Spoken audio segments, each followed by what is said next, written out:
Y'all, I personally think the term self care has become so overused, so oversaturated in one of those peel off face masks that hopefully composts, but we know it doesn't. But this idea of self care has just become synonymous with like a beauty ritual that we aren't, in fact, doing for ourselves anymore, that we're doing for someone else. We're doing this beauty ritual because marketing has told us to, society has told us to. So, in fact, it's not self care anymore, but it's a duty. Duty. D-U-T-Y, duty, D-O-O-D-Y, as in poop, is what I say. So, today we're talking about 5 things that I am not going to worry about this summer. Hey y'all, I'm Brooke Hoover, a Louisiana native, actor, writer, and comedian. I've lost 100 pounds through diet and exercise, or shall I say, lifestyle changes. My 20-year and counting health journey has taught me that just like taking a diet pill for weight loss, body positivity doesn't magically happen overnight. I'm working on regaining my self-esteem and rekindling my love affair with Cajun and Southern comfort food in a healthier way, all the while juggling eating as clean as I can, reestablishing myself in the entertainment industry, which, as we know, is historically fat-phobic, all the while showing my inner fat girl some love. That's fat with a PH. Pretty hot and tempting. Let me tell y'all a tale or two. You may say to me, Brooke, I feel better when I do like 5 hours a week of beauty care. My nails and my waxing and my beauty and a full face of makeup every day. I just feel better. Well, good on you, because y'all want to know something? I feel better when I watch 5 hours of couple to thruple while I'm stretching on the floor with my dogs. That's my self care. To each his own. There's a lot of pressure out there, and a lot of it's from marketing and yada, yada, yada. But there's some things that I'm not going to worry about this summer. And if y'all want to join in with me, then come on. This is my own self care because I'm going to reclaim all that worry and that time back. And I'm going to use that time, as we well know, to watch trashy reality TV while I'm doing down dog with my dogs. So, one thing, it's actually not really beauty related at all, or maybe it is if you're like me and you sweat only from your head and from your face. It's related to sweating your butt off, like keeping the thermostat set to a temperature that's frugal is one thing. But when it's like so frugal that you're still sweating in the summer because your air conditioner's set to 76 or 75 and you're telling yourself, oh, it's not too bad. Y'all, that's bad. That's like sauna worthy. I mean, in my humble opinion, I try to be eco friendly. I really do. I do my part with recycling. I do my part with upcycling, especially, which is even better than recycling. But come on, I'm a girl from South Louisiana. I got to have my air conditioning. Right now, I'm recording and it's about 80 degrees outside, and it's already a little hot and stuffy in this booth, and it's just 80 degrees outside. Imagine when it's more hot outside, okay? So, gone are my days of wanting to go to Europe in the summer. Y'all, it is hard enough for me to go to some places in New York City in the summer because there's so many places, such as theaters, because they're old. Old places don't have central air conditioning. I once did a play for the New York Fringe at the Gene Frankel Theater, and we had one of those first ever kind of like portable air conditioners that didn't need the window unit to vent it, and it had like a hose, and it worked like a piece of crap, and it kind of looked like Rosie the robot's little bastard cousin. um, Performers are covered in flop sweat as it is. Do we really need to sweat even more on stage in late July? I'm over it. Y'all, I remember going to Spain in late July, sweating my butt off because there's obviously no air conditioning in Spain. So we were in the south of Spain. It was wonderful. And one night we were super hot, my roommates and I, and we had the genius idea of like wetting the sheets. That was my genius idea. Y'all, we're going to wet the sheets and we're going to sleep on wet sheets and we'll be fine. And I don't know how the hell we didn't get like a yeast infection from sleeping on wet sheets, or how the hotel gave us our deposit back because the mattresses were soaked. I don't even know if it really, really worked. But y'all, this is what I'm saying. Yes, I applaud frugality. I applaud whatever you need to do for your budget, but especially if you are living with someone with a health condition or if you have pets who have a health condition and a lot of fur, keep it cool. Remember that thing back in, what was it, in the 90s we did kick ass, keep it cool, kid, and stay sweet? What's that, an acronym? KICKASS, keep it cool, kid, and stay sweet. Anyways, y'all, that being said, I don't keep both of my, well, I have three air conditioners. I have three box units. We don't have central air con, shall we say, air con. I feel so continental when I say that. But I'm not going to be continental because I'm going to be using my air con. Get it? Anyways, so we have two air conditioners in each bedroom upstairs and one air conditioner in the kitchen that blows into the living room, and it works great. And heat does rise because it stays cooler downstairs. I don't use all three air conditioners at once, right? Like, if I'm not using it, I turn it off. So that, my friends, is something good to say. And if you have central air conditioning, you lucky, lucky bastard, and you have like units upstairs and downstairs because you have a two-story house, you lucky bastard, then obviously you can turn one unit to like 72 or higher, and then at night kick it down. I personally like 67. I don't know why I'm talking about air conditioning like I am an expert on air conditioning, but I think my point is, stop feeling so bad about using the air conditioning when you are hot, y'all. It it can form health conditions. It can create health conditions if you get too hot. Use common sense. Do your self-care. That's my self-care, air conditioning. Y'all, find it somehow, somewhere, especially for everything holy. Like I said, if you have pets or senior citizens living with you, to cover that air conditioning bill in the summer. If you need help with it, y'all, many financial assistance programs exist, at least in the Northeast, because they know what's up to help the fellow man. So places like PSENG and Con Ed have like cooling benefits, or heating benefits. So look it up, call them up, and don't sweat it. Pun intended. Another thing that I am not going to worry about this summer is wearing makeup. Right now, as I'm recording this podcast, what? I have makeup, my eyebrows are did. What? I have makeup, my eyebrows are did. Meaning, like, I actually use this eye makeup on my eyebrows. That works better than a brow pencil. But I have that on because I had to do like three auditions. Usually, as y'all know, if you watch the podcast on YouTube, I don't wear makeup. I don't really wear makeup unless I have to. That's my personal choice. I used to have this thing, okay, back in the day when I was at my heaviest, and I was also in high school, so it was like a thing. I had to have makeup on in order to leave the house. I had to have makeup on to feel worthy. I remember at one point whitewater rafting with waterproof concealer and waterproof mascara. I remember going down Sliding Rock in North Carolina when I was 16 years old in cut off jeans and a full face of makeup, praying to God that I wouldn't get my face underneath because I wanted to keep my makeup on. And I get it. I get it. You know, people want to wear makeup to feel good about themselves. I'm not gonna lie, I have makeup on right now and I feel a little good about myself, but I don't feel like I'm any more worthy, because the whole trick is to feel worthy about yourself regardless, you know? Like I said, I'm wearing makeup today because I had some auditions, but not every audition even calls for makeup. So sometimes I don't wear makeup for auditions. If I'm going out fancy, I might put makeup on, or I might just put on a little mascara. By makeup, I mean like a full face of foundation too, you know?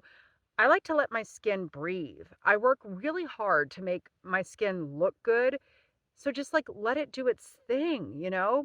Makeup in the summertime can clog pores. Even if it says it's non-comedogenic, it just feels like heavy, you know? But y'all, do not skimp on sunscreen. Use a tinted sunscreen if you like. If that makes you feel great, then go for it. But don't feel like you have to put on a full face of makeup, all these fake eyelashes, and do all this stuff because society told you to in order to go to the beach. Like, don't feel like you have to reclaim that naked look of a face. Remember, I was like Lady Gaga and a couple other people were like reclaiming Alicia Keys, of course, she rocks it out. She's awesome.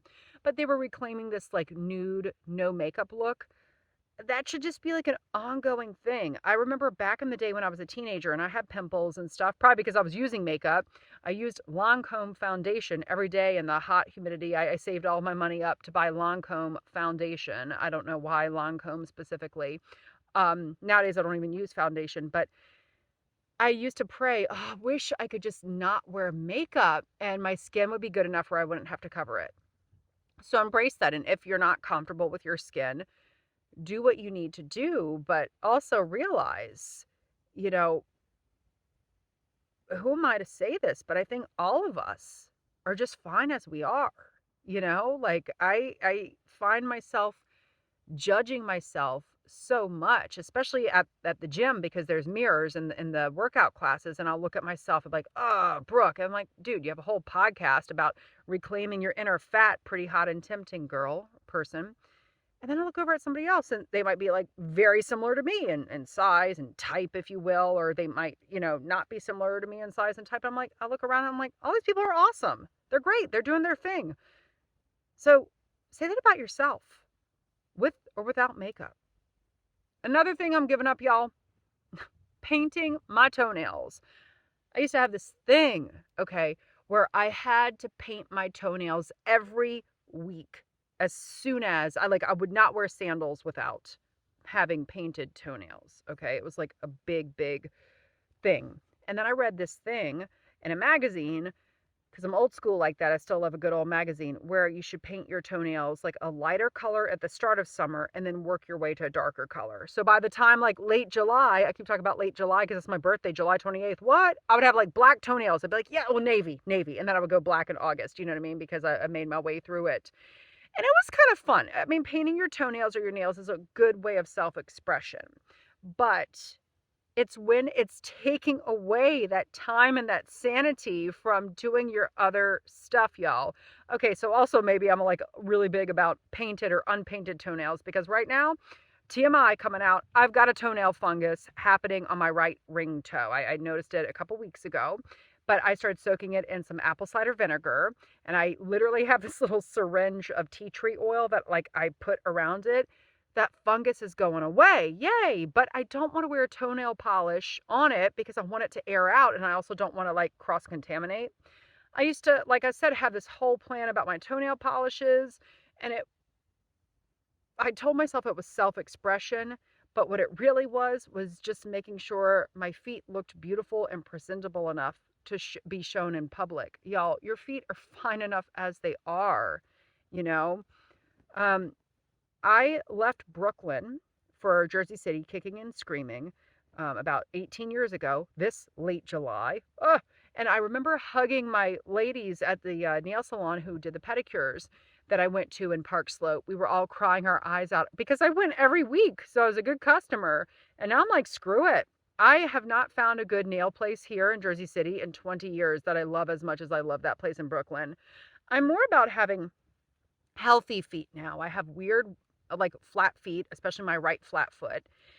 And, I have to be careful of corns and calluses and all that stuff. So just keeping my feet like nice and clean and safe and not to where like the toenails are going to like, poke out. Like I have this fear, I guess it's from ballet shoes, point shoes of having toenails that are too long. So my toenails are always pretty short. If getting a pedicure is the way in which you get healthy feet, go for it. Go for it. But if you're like me and you have a fungus happening in one of your toes, stay the hell away from that pedicure place, y'all. Kind of like COVID, stay away from people. Foot fungus, stay away from the pedicure place. Even if they have one of those like plastic bags that like protect the basin, and when they're done with the pedicure, they pop it. Like they pop that plastic bag, it all goes down to the same place. I kind of miss those chairs, those massaging chairs. But damn it, y'all, I'm so over staying up late, waiting for my toenails to dry, or finding a time to go to the pedicure place. Just file them, pumice them, check for corns, and go. Just go. Y'all, when doing this research, I guess I research even podcasts as random as this one today. I was doing a little research. I was curious when nail polish became a thing. And let's just say nail polish was always a thing. It was always a thing dating back to China in the year 3000 before Jesus Christ. What's up, Jesus? The only time it wasn't super popular, nail polish, was in the Victorian age when it was considered impure. But then in the 1920s, with all those folks hoeing around like Great Gatsby style, that's when nail polish kind of came back. And this summer, I'm pretending I'm finding my inner Victorian lady. No toe nail polish. But then again, check in on me after this fungus goes away. I might have my toenails painted. But the point is, y'all, don't stress about it. Don't stress about it. I hope you don't stress about it like I used to. Did anybody ever stress about painting their toenails as much as I have? I wonder if you have. I would love to hear that. But don't feel like you have to. Like, you can expose your feet without them being or looking perfect. Another thing on that, let's ride that wave. Shaving your legs. Okay, this whole notion about shaving your legs also was popularized in the 1920s with those hoes and the Great Gatsby period and short skirts, kind of like an answer, a royal FU to the Victorian era, those Puritans. And then I guess the shaving legs thing became unpopularized back in the 70s with the hippies. Okay, that's where my heart is, but like real talk. I wax my legs at the end of winter, but I've been to the beach, shock, gasp, with unshaved legs. Like, not just like stubble, but like full on hairy legs. And it isn't because I don't have any decorum. I don't have any decorum, but it's because I just don't have time sometimes because I would rather enjoy the beach and get an extra hour of sleep than have to like wax them. I don't want to keep shaving. Like, that's a marketing ploy. It's like the shaving cream, that whole thing. Because the more you shave, the more it grows back. I'm not going to suck up to some marketing trend. I would rather wax them. And when you wax your legs, you have to let them grow a little bit longer. And y'all, like, let's real facts here. Let's talk about this. How many times have you shaved your legs only to step out of the shower and it be kind of cold because you listen to me and your air conditioner is blasting super cold at 67 degrees Fahrenheit? You get goosebumps on your legs and that smooth hair feeling is gone immediately. It's like buying a new car off the lot. The value depletes right away because those goosebumps on your legs have created hair again within seconds. What's the point? This may be an unpopular opinion, but I'll wax my legs when I damn well feel like it or find the time because sometimes I have to choose between doing stuff like for my podcast or shaving my legs. So I choose y'all over my hairy legs. Tell me, what would y'all rather me choose? I mean, even if you're going to the beach with me and you want to see a little bit of, I was about to say gazpacho. What? Sasquatch, not gazpacho, two totally different things. If you want to see a little Sasquatch, come with me to the beach. It's because I took that extra time to watch Couple to Thruple and to work on this here podcast. Y'all, self-care has translated into this whole thing of, oh, we have to do things to make ourselves look pretty. And yeah, that's great. That's fine. That's amazing. Remember, I'm only allowed to say amazing once per podcast episode. But y'all, only do it if it makes you feel good deep down inside. Does it really make you feel good, or are you doing it because you have to? Is there any sense of dread in your heart? And that's what I would feel is like this kind of shaky, shaky dread. I would rather take the time to chill and kill and lay and slay, pardon the cough, or read a book, hug my dogs, meditate, stretch, fart around the house singing Dear Evan Hansen in Hadestown as my kind of self-care than doing some sort of pressured thing that society and marketing has told us to do since the 1920s and labeling it as self-care when in fact it's nothing that I'm doing for myself at all, and it just stresses me the hell out. Another thing I'm not going to worry about is exposing my arms or my stomach. And I don't want y'all to worry about that either. My arms, I don't love them. I don't love my arms. And I'm going to tell you why. You can't control where you lose fat. I've lost 100 pounds and I still have like some weird fat arms. I have like muscle on part of them and bat wings on the other. That's just what happens when you have excess skin. But I love wearing tank tops because they let my armpits breathe. And if y'all are wondering, this girl does not always shave her legs, but I do shave my armpits, okay? But I'm so sick and tired of hearing women say and judge other women, or people judge other people, but women really do it to other women. She shouldn't be wearing that. Oh my God. Like, she doesn't have the arms for that. She doesn't have the body for that. She doesn't have the stomach for that. Who are you to judge? Maybe that person is feeling good. Maybe that person is feeling hot, literally and figuratively. Y'all, don't worry about exposing your stomach. If you want to rock a crop top, just do it. If it makes you feel like you're living your best life, just do it. You know what? You know what? I never wore the crop tops back in the 90s when they were like popular. One of my best friends, Lindsay, did. She rocked them out. But I bought a crop top. Oh, it's here. It's here. It's over here. It's from Anthropologie. It's right here. I bought it last year and I didn't wear it yet. I guess I bought it. It was $5 on sale at the sale rack at the Monthropology at the Anthropology in Montclair, New Jersey. I bought it. It was around the time it's bubblegum pink, and obviously Barbie was kind of like starting to circulate. So I'm like, this is gonna be my Barbie shirt. I'm gonna wear it with some fly jeans or something. I never wore it. I guess I got a little self-conscious, or I just never had the opportunity presented to wear it. But I'm wearing it this year because if I'm doing this here podcast, I'm wearing it, and y'all can see my second boob fat, and we could all celebrate each other no matter what shape or size we are. Because just because you are a different size than society tells you you should be to wear a certain thing does not mean you should not wear that. But y'all, on this note, it's not that I'm condoning camel toe, okay? Like camel toe, exposing your arms and your stomach is one thing, but I don't want to see that camel toe, okay? That's just one rule. And also, what's up with those leggings where it like defines people's butt cracks? Like it's funny. Like I have my standards, right? Hey, if it makes you feel good to show your camel toe or show your butt crack, if you want to be like a plumber in leggings, sexy girl, whatever, go for it. To each his own. To each his own. Go for it. Try not to judge yourselves or to judge others. But I mean, maybe I'm just a little old school, but I don't want to see anybody's camel toe or butt crack. But don't shave your legs. Don't worry about shaving your legs. Don't paint your toenails. Show your arms. Show your stomach. Keep that camel toe and those butt crack leggings at bay and turn on your air conditioner and go enjoy your summer, y'all. Remember, y'all, it's only self-care if it makes you feel like it's your best self, if you're gaining something from it, inside and out, but really from the inside. Thanks so much for listening, y'all. It is my hope to inspire, uplift, and entertain you with this Who's Dat Fat Girl podcast.